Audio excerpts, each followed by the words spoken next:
When I tell you that I used to be addicted to sugar, I mean addicted. I cannot have any meal without having something sweet after.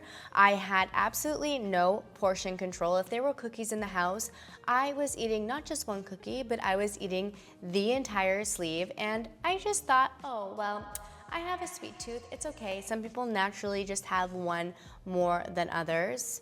But no, looking back, I now see that I was so dependent on sugar and also dependent on the sugar spikes for energy to get me through my day. Fast forward to today, I can honestly say that my sugar cravings are almost non-existent. I have dessert when I want to, but my sugar cravings are no longer controlling my actions, and that shift is massive. So if you feel like sugar literally has its claws in you, if your every thought is around sugar and dessert and when I can have that next hit of a cookie, yes, we're talking hits of sugar here. I am going to walk you through step by step what I did to break free of a constant sugar craving. These are realistic habits that you can actually start today without restricting, without having to go cold turkey, that will work long term. So let's dive into it.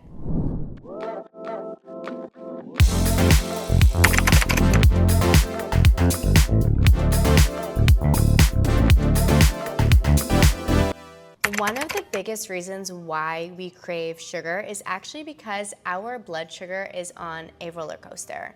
When we have something that is carb heavy like a regular muffin or something sweet like a donut, our blood sugar spikes and then it crashes. But what happens when it crashes is that we just crave more sugar. So when it comes to balancing your diet or making a change in your diet, one thing that you can do is focus on more healthy fats in your diet and also a higher protein count. When I began to make this shift, so for example, I'm having a smoothie.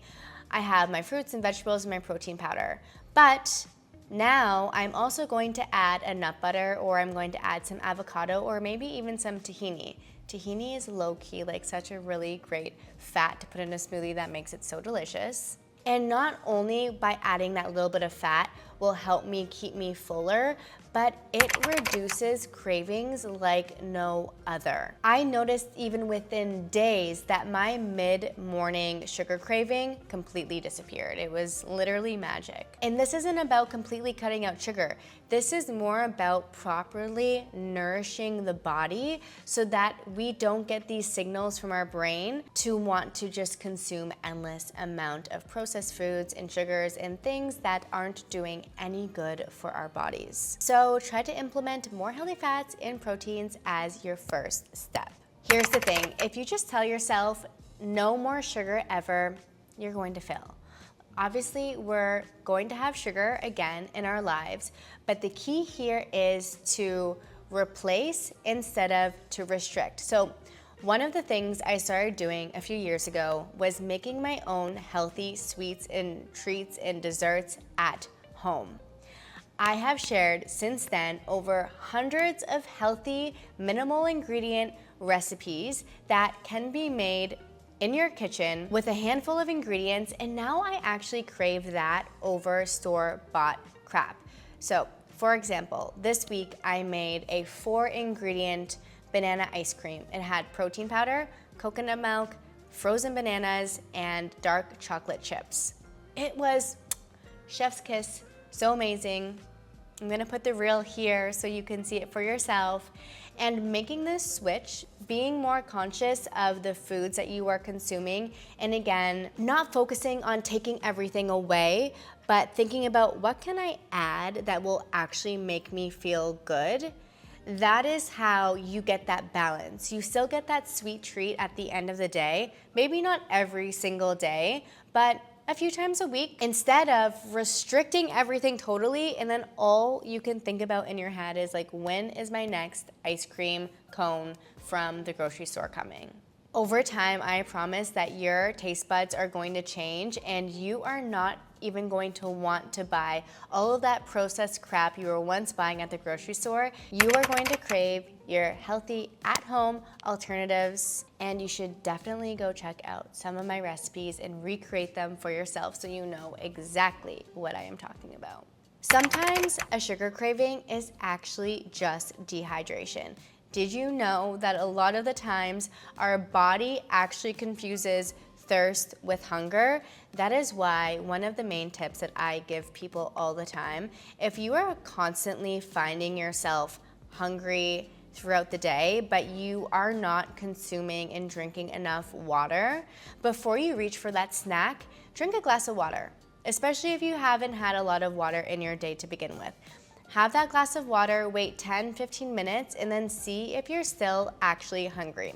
If you want to take it one step further, and I also think this is amazing, I tell my friends all the time who struggle with eating sweeter snacks throughout the day, have water with electrolytes and have a flavored electrolyte. A lot of the popular brands, they're not using actual sugar, obviously, to sweeten. They're using stevia, they're using healthier forms of sugar to get these amazing flavors.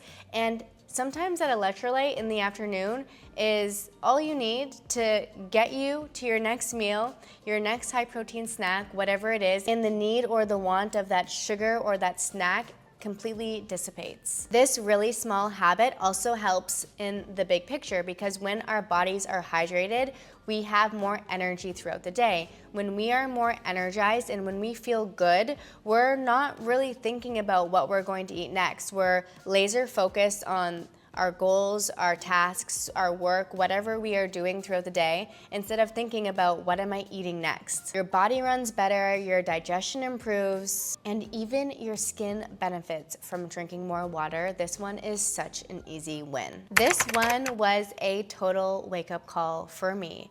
For years, I thought that I was making such healthy choices for my body. I was completely unaware. I was having the clean protein bars, the smoothies at Booster Juice, if you know, you know, all the granola, healthy cereals, and it wasn't until I actually started reading the labels and learning about nutrition that I realized I was having dessert for breakfast every freaking day, and it was making me spiral out of control for the remainder of my day. Sugar hides in places you would never expect. So sauces, salad dressings, crackers, bread, granola bars, and granola is a really huge culprit. Flavored yogurts is another big one, but because these foods are packaged and labeled with a health halo around, we do not think twice about it, but some of these foods actually have as much sugar as a chocolate bar.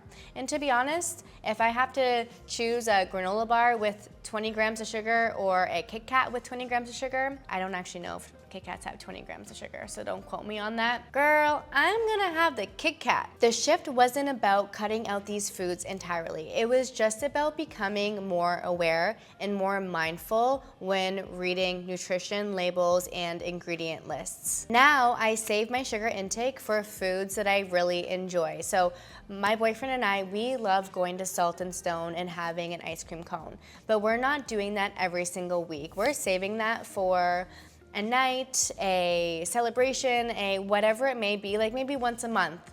And that is enough for me. I know when I'm going there, I'm going to enjoy and indulge. I'm gonna have that ice cream cone, but it's not something I'm going to do every single day. That mindset makes it easier to say no to the sneaky stuff without feeling deprived. So many sugar cravings have absolutely nothing to do with hunger. It is actually out of routine that our brains have just memorized. I was in this automatic loop literally forever. I would have dinner and my brain automatically would go to, okay, now it is time to have something sweet. It didn't even matter if I was completely stuffed. My brain was just wired to know that something sweet was coming after dessert every single night. But the good news is that we can break that pattern.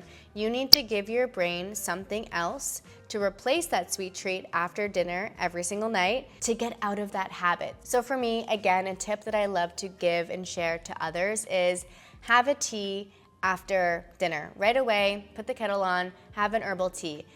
For whatever reason, that takes away the craving of wanting something sweet. Another hot tip is brushing your teeth. I find that that also really helps. Or you can even replace that action of having dessert with another physical action. So go out for a walk right away instead. Or, I don't know, call a friend. Whatever it may be, find something to replace that habit. And you want it to be something that you actually enjoy so that you don't feel like you are missing out. At first, I'm not going to lie, when I made this change, the habit, the thought was still there. Even with my tea in my hand, it'd be like, but I want some chocolate. Trust me, you just have to stick it out. Sometimes, again, I want you to know, it's not about restriction. Have the chocolate sometimes. But when you are consistent enough with these habits, that intense craving will begin to fade over time. My brain stopped linking end of meal, okay, must have sugar, and then that's where that magic happens. Your cravings start to lose the grip because you have rewired that association. Some people thrive on an all or nothing approach, whether it's a sugar detox or they go 30 days, no sugar to reset their cravings. For some people it works, but for others it doesn't. I actually have 1 or 2 points throughout the year where I try to go on a smaller sugar detox, but my mindset isn't, oh, I'm going to go on this detox and then never have sugar again. It's more about eliminating sugar for 7 days, cutting it out, cold turkey, and then after that, my sugar craving has now reduced, it's gone down, and I'm not gonna not have sugar ever again. I'm probably going to have sugar a few days after my detox ends, but the difference is that I can have sugar that one day and then not want to have it the next, if that makes sense. I find especially during summer when I'm on vacation, I'm having so much sugar because I'm treating myself, I'm on vacation, I'm living, having the gelato, having the cake at dinner at night. And so that's when I start to build up this intense sugar craving again. And sometimes with these detoxes, it like you kick it in the butt and then your intense cravings begin to dissipate. However, if you are a little bit of a newbie when it comes to cutting out sugar and you've never done like a full-on detox before, this can cause withdrawal symptoms. As crazy as it sounds, yes, it can cause headaches, extreme fatigue, irritability, and sometimes even more intense cravings, and that's absolutely not what we want. This is why I do recommend a more gradual approach for beginners. Start focusing on all the things we have just talked about. So high protein and high fat diet, focus on reading ingredient lists and nutrition labels, make healthier swaps, do all of these things first to gradually start to eliminate the bulk of sugar from your diet. And then maybe go, okay, let's now jump into this 7-day sugar detox. I'm filming this August 2025. You may watch it a year from now, but you may watch it right away. And I want you to know that in September 2025, on the Shape app, we will be doing a 7-day power reset.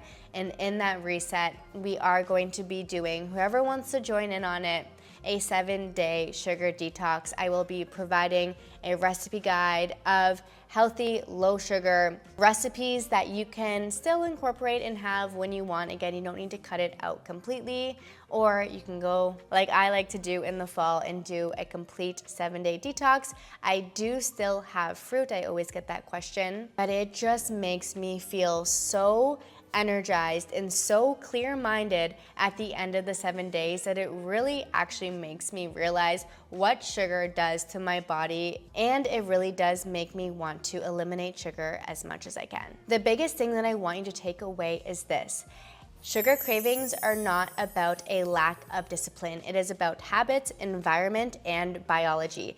These are all things that you can truly change and control. When you get off of that constant sugar high and crash cycle, you begin to see how your body functions without it, and I promise you will feel 1,000 times better. So let me know what your favorite habit was that you learned today, if you learned something new, or if you have something else to add. I always love sharing all of your thoughts and opinions with the rest of the community, so comment below. Thank you, as always, for being here, and make sure to check out my latest video, How I Got Slim Legs Without the Genetics, here, and I will see you next time.